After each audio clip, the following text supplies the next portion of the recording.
እዚህ ዶክተር ደረጀ ዱጉባ የጤና ሚኒስትር ዴታ ይገኛሉ። ከሳቸው ጋር የምናደርገውን ቆይታ እንቀጥላለን። ተመልካቾቻችን ቀደም ሲል ባጋራናችሁ ዘገባዎቻችን እንዲሁም ደግሞ በቀጥታ መስመር እንግዶችን በሰጡን መረጃ እንደተመለከትነውና ኢቢሲም ደግሞ በተለያዩ የሀገሪቱ አካባቢዎች ተዘዋውሮ በተመለከተው መሰረት በጤና ተቋማት ላይ አገልግሎቱ በአግባቡ እየተሰጠ ስለመሆኑ ተመልክቷል። ይህን የተመለከቱ ጉዳዮችን እያነሳን እንቀጥላለን። ዶክተር ደረጀ እንመለስና ወደ ጥያቄዎቻችን የቀደም ሲል እየተመለከትን ነበረ። በተለይ ደግሞ ጫና የሚያደርጉ አካላት እንዳሉ በተለይ አሁን ቀደም ሲል የጤና ባለሙያዎችም ስራቸውን በሙያዊ ኃላፊነታቸውን እየተወጡ መሆኑን የሚገልጹአሉና ስራ ለመስራት የሚገቡት ላይ ጫና የሚያደርጉ አንዳንዶቹ ደግሞ ይህንን የሙያ ጥያቄ ነው ልንለው የምንችለው ወደ ፖለቲካ አጀንዳ ማራመጃነትና ወደ አልተፈለጉ አቅጣጫዎች የሚወስዱም እየተመለከትን ነውና ከዚህ አኳያ ያለው መስመር ምንድነው የታሰበው? መንግስት ምን አስቧል? አመሰግናለሁ። እንግዲህ ጤና ባለሙያዎች ጥያቄ ዛሬ የመጣ አይደለም፣ ውዝፍ ጥያቄ ነው። ባለፉት ዓመታት የተመለሱ አሉ፣ ያልተመለሱ ደግሞ አሉ። ይህንን ለመፍታት መንግስት ባለፉት ጥቂት ዓመታት በርካታ ንቅናቄዎችን አድርጓል። አንዱ በተለይ ከጤና አስተዳደር አዋጅ በቅርብ በህዝብ ተወካዮች ምክር ቤት ጸድቆ ወደ ስራ እንደገባ ይታወቃል። በዚህ ውስጥ ጤና ባለሙያዎችን የተመለከተ ትላልቅ አንቀጾችን እንዲደነገግ ተደርጓል። በተለይ ጤና ሙያተኞቻችን ነፃ የጤና አገልግሎት እንዲያገኙ ተቀምጧል። በሚቀጥለው ዓመት ወደ ስራ ለመግባት እየሰራን የምንገኘው ከዛም ባሻገር ከሕክምና ስህተት ጋር ተያይዞ ከጥቅማ ጥቅም ጋር ተያይዞ በርካታ ጉዳዮች ጤና ሙያተኛውን በቀጥታ የሚደግፉ የሚጠቅሙ በአዋጁ ውስጥ ተቀምጧል። ወደ ስራ እየተቀየረ ነው ያለው። ከዚህም ውጪ ጤና ሙያተኞቻችን የቅጥር ሁኔታ እየቀነሰ ከዚህ ባለፉት ዓመታት እየቀነሰ እንደመጣ ይታወቃል። ይህን ለመፍታት ተጨማሪ በጀቶችን በማፈላለግ በርካታ ሙያተኞችን ጤና ሚኒስቴር እየቀጠረ ነው ያለው። በክልልም እንደዚሁ መሻሻሎች አሉ። ሌሎችም ክፍተቶችን እና ችግሮችን ለመቅረፍ በሰፊው በሚቀጥሉት ጊዜያት በጤና ሚኒስቴር ውስጥ የተያዘው የጤና ሴክተር ሪፎርም ሰፋፊ ጉዳዮችን ያስቀምጥ እንደሆነ ይታወቃል። በተለያዩ አጋጣሚ ይህንን ለአመራሮቻችን ለጤና ሙያተኞቻችን ለመግለጽ ሙከራ ተደርጓል። ይሁን እንጂ ይህንን ወደ ጎን በመተው በሶሻል ሚዲያ በሚመራ አደረጃጀት አገልግሎትን በማቋረጥ አድማ በማድረግ ውስን ቦታዎች ላይ አገልግሎት እንዲቋረጥ ተደረገው በፍጹም ተቀባይነት የሌለው ጉዳይ ነው። ቀደም ብሎ ጓደኞችም እንደገለጹት እንግዲህ ጤና ሴክተር ለአንድም ደቂቃ አገልግሎት ሊቋረጥበት የማይገባ ሴክተር ነው። አራት ትላልቅ ጉዳዮችን ከዚህ ጋር ማየት ይቻላል። አንደኛ በዓለም ጤና ድርጅትና የተለያዩ ተቋማት በዓለም አቀፍ ደረጃ የሚወጡ ድንጋጌዎች አሉ። ሰብአዊነትን ተላብሰን መስራት ያለብን ሁሌም መስራት ያለበት እንደሆነ ያስቀምጣል አንዱ። ሁለተኛው የአገራችንም የተለያዩ ሕጎችም ይህንን አስረግጦ አስቀምጧል። በፍጹም ጤና ሙያተኛ ስራ ማቋረጥ አድማ ማድረግ የለበትም፣ እንደ ወንጀልም ይቆጠራል። ከዛም ባሻገር ጤና ሙያተኞቻችን የፕሮፌሽናል ኤቲክስ የሚባለው የሕክምና ስነ ምግባር በራሱ ይህንን እንደማይሆን አስቀምጧል። በመጨረሻው ግን የቃለ ምህላ ወይም ደግሞ እጃቸውን አንስቶ እኔም ጤና ባለሙያ ስለሆንኩኝ እጃችንን አንስተን በየትኛውም ሁኔታ ውስጥ ታካሚዎቻችን እናገለግላለን ብለን ቃል ገብተን ወጥተናል። እነዚህን ጉዳዮች ወደ ጎን በመተው የተወሰኑ ውስን ቦታዎች ላይ ዛሬ ጠዋት በተለይ ያየናቸው አሉ።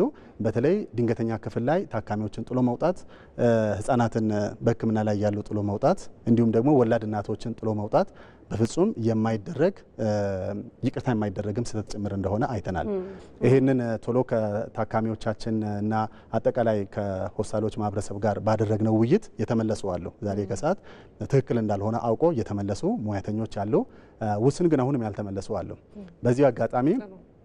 በዚህ አጋጣሚ አሁንም ጤና ሚኒስቴር ወደ ስራ ገበታቸው ያልተመለሱ ጤና ሙያተኞች በአብዛኛው ሕክምና ላይ ያሉ ትምህርት ላይ ያሉ ሐኪሞችና ስፔሻላይዝ ለማድረግ የተማሩ ያሉት ሬዚደንቶች እነሱ ናቸው በአብዛኛው በዚህ ችግር ውስጥ የገቡት። በአስቸኳይ ወደ ስራ ገበታቸው መመለስ አለባቸው። ካልሆነ ግን በመንግስትም ሆነ በግል ጤና ተቋማት ቀጣይ ለመስራትና ጤና ባለሙያ ሆኖ መቀጠልም አስቸጋሪ ሊሆን እንደሚችል በዚሁ ማሳሰብ ፈልጋለሁ። ከውጪ ሆነው ወደ ጤና ተቋም ሰው እንዳይመጣ የሚያደርጉ እንዲሁም ደግሞ ሌሎችም ባለሙያዎች የሚያስፈራሩ አካላት አሉ። እነዚህ በሶሻል ሚዲያና በፖለቲካ አክቲቪስቶች የሚመሩ በተለያዩ ሶሻል ሚዲያ መልእክት በማስፈራራት ሰው ወደ ጤና ተቋም እንዳይሄድ የሚያደርጉ ናቸው። እነዚህ ላይ የማያዳግም እርምጃ መንግስት ይወስዳል። ጤና ተቋማት መታቸው አገልግሎት የሚሰጡበት ነው። ማንኛውም ባለሙያ መጥቶ አገልግሎት መስጠት አለበት። ምን የሚፈራ ነገር የለም። መንግስት በቂ የሆነ ከለላ ያደርጋል። የሚያስፈሩትም አብዛኞቻቸው የተለያዩ ቦታና ውጭ ላይ ሆኖ የሚያስፈራሩት ናቸው እንጂ እዚህ ቅርብ እንኳን ያለው እንዳልሆነም በተለያየ መንገድ ታይቷል። ስለዚህ አያይዘን የምናነሳቸው ጉዳዮች አሉ ዶክተር። አንደኛው ጉዳይ እርስዎም አሁን እያነሱ ከክልል የገቡ እንግዶቻችንም ሲያነሱልን በተወሰኑ አካባቢዎች ላይ ስራ ያቋረጡ የሕክምና ባለሙያዎች እንዳሉ ተመልክተናል።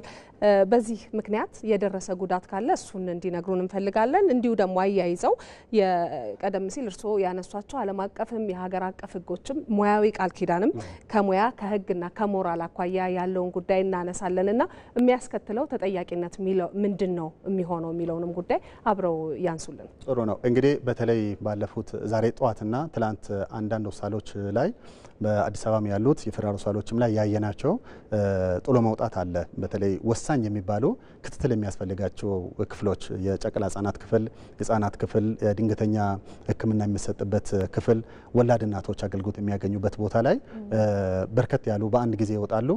ያም ሆኖ ግን ከሌላ ክፍል ቶሎ ሰውን በመመደብ ችግሮች እንዳይስፋፉ ለማድረግ ጥረት ተደርጓል። የተለየ የተከሰተ ችግር የለም። ጤና ባለሙያዎቻችንና ሲኒየር ሰራተኞች ገብቶ ስራዎች እንዲቀጥሉ ተደርጓል። ቶሎ እርምጃ ባይወሰድ ችግሮቹ እንዳይመጡ ይታወቃል። ግን ለመሸፈን ከፍተኛ ጥረት ተደርጓል። በተለየ መንገድ እስካሁን የተለየ የለም። ካለን በቀጣይነት ለማህበረሰባችን የምንገልጽ ነው የሚሆነው ማለት ነው። ይሄ ድርጊት እንግዲህ ማህበረሰቡ እንዲቀጣ ማድረግ፣ ስቃይና ሞት እንዲመጣ ማድረግ ስለሆነ ይሄ በቀጥታ ባለሙያዎቻችን አውቆ ላያደርጉት ይችላሉ። አንዳንዱ ሳያቅ በእንዲህ አይነት ውዥንብር ውስጥ የሚገባ አለ። አንዳንዱ ግን ለጠላት መጠቀሚያ የሚሆንም ጤና ባለሙያ ይጠፋል ብለን እናስብም። ይህ እንግዲህ በቀጣይነት የሚታይ ይሆናል።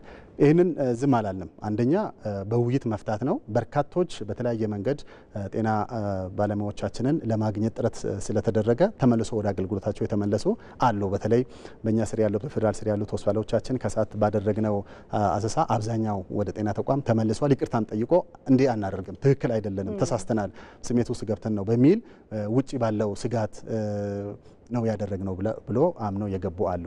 አሁንም ግን ውስን ያልገቡ አሉ። ስለዚህ በቀጣይነት የምንወስደው ህጋዊና አስተዳደራዊ እርምጃ አንደኛ በአስቸኳይ መምጣት አለባቸው። ካልመጡ ግን ያው የፕሮፌሽናል ላይሰንስ አለ። ላይሰንሳቸውን ይዞ መቀጠል እንደሚከብድ በዚሁ መናገር ፈልጋለሁ። የሙያ ፍቃድ ማለት ነው። ከዛም ባሻገርም ትምህርት ላይ ያሉ አሉ። ስለዚህ በሬዚደንትም ሊሆኑ ይችላል፣ የሜዲካል ኢንተርኖችም ሊሆኑ ይችላል። በትምህርት ገበታቸው ለመቀጠልም ከባድ ነው የሚሆነው ማለት ነው። ትምህርት ማቋረጥም ሊመጣ ስለሚችል በእርግጠኝነት ጤና ሙያተኞቻችን ይህንን ጥሪ ተቀብሎ እንደሚመጡ እርግጠኛ ነን። ካልመጡ ግን እነዚህ ህጋዊና አስተዳደራዊ እርምጃዎች ጤና ባለሙያ ሆኖ መቀጠል እስከማይችሉ ድረስ መንግስት እንደሚወስድ በዚሁ ማሳሰብና መናገር ፈልጋለሁ። አጭር አድርገው የሚመልሱልኝ በጤናው ዘርፍ የሚሰጠውን የአገልግሎት ጥራት ተደራሽነት ለማሻሻል እንዲሁም ደግሞ የጤና ባለሙያዎችንም ተጠቃሚነት ፍላጎትም ለማረጋገጥ መንግስት የያዘው አቅጣጫ ምንድን ነው? ሁለት ጉዳዮችን በዚህ ላይ ማንሳት ፈልጋለሁ። አንደኛው በአጠቃላይ የጤና አገልግሎትን ሪፎርም ማድረግ ጥራት ያለውና ፍትሐዊነቱን የጠበቀ አገልግሎት በሁሉም ደረጃ እንዲኖር መንግስት ትላልቅ ውሳኔዎችን እየወሰነ ነው የሚገኘው። በተለይ አሁን የውጭ እርዳታን በቀነሰበት ሰዓት መንግስት የበለጠ ፋይናንስ ከሀገር ውስጥ በማምጣት ሴክተሩን መደገፍ ላይ ትላልቅ ስራዎች እየሰሩ ነው ያሉት። ያም ብቻም ሳይሆን ማህበረሰቡን በማነቃነቅ የጤና ስራ የበለጠ እየጠናከረ እንዲሄድ መንግስት ደግሞ በየደረጃው ለሴክተሩ የሚሰጠውን ድጋፍ ለማጠናከር ሪፎርምም ደግሞ በጤና ሴክተር ላይ የጀመርነው ሪፎርም አለ። ይሄ የበለጠ ማህበረሰባችንን ተጠቃሚ እንዲያደርግ ከግብአት ጋር ተያይዞ የሚነሱ የተለያዩ ችግሮች የሚቀረፉበትን መንገድ በአጠቃላይ ጤና አገልግሎት ጥራት እንዲኖሩ ለማድረግ ሰፋፊ ጥረቶች ተጀምረዋል።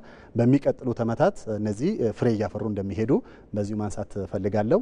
ሁለተኛው ደግሞ ከጤና ባለሙያዎቻችን ጋር ተነስቶ አሁንም የምንወያይበት ጉዳይ ትክክል ነው። ጥያቄው ጤና ሙያተኞቻችን የሚያነሱት ጥያቄ ሊመለስ የሚገቡ እየተመለሱም ያሉ በቀጣይነት የሚመለሱ ናቸው።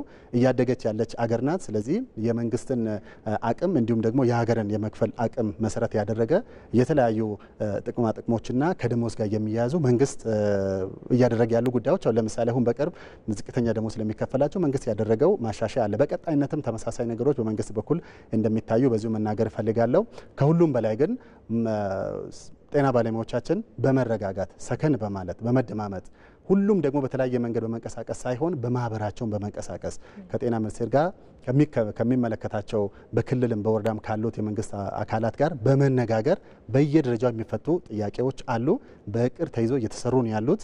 ስለዚህ ይሄ ከውጭ የሚያደራጀው ቡድን ጥያቄዎችም እንዲመለሱ ሳይሆን እንዳይመለሱና መንግስት ከህዝቡ ጋር እንዲጋጭ የሚፈልጉ አካላት ስለሆኑ ትክክለኛ ያልሆነው መስመር ሳንከተል በማህበራዊ ሚዲያ ጫና ውስጥ አገልግሎት ሳናቋርጥ በትክክለኛው አግባብ በሆነ መንገድ አገልግሎት እየሰጠን ጥያቄዎቻችን እንድንጠይቅ መልሶቻችሁንም ደግሞ እያገኛችሁን በቀጣይነትም እያገኛችሁ እንደምትሄዱ ከወዲሁ መግለጽ ፈልጋለሁ። መልካም ነው፣ አመሰግናለሁ ዶክተር። እንግዲህ ጠቅለል አድርገን ስንመለከተው ኢቢሲም ተዘዋውሮ በተመለከታቸው የተለያዩ የሀገሪቱ አካባቢዎች በነበረው ክፍተት የጤና አገልግሎቱ እንዳይቋረጥ እየተሰራ መሆኑን ተመልክቷልም አረጋግጧልም። በተለይ ደግሞ የጤና ተቋማት ላይ አገልግሎት ሙያዊ ቃል ኪዳናቸውን አክብረው አገልግሎት የሚሰጡ ባለሙያዎች እንዳሉም ተመልክተን ያረጋገጥነው ነገር ነው። እርሶም እንዲሁ ደግሞ ሌሎቹም እንግዶችም ዘገባዎቻችንም ያንን ነው ዛሬ ያሳዩን።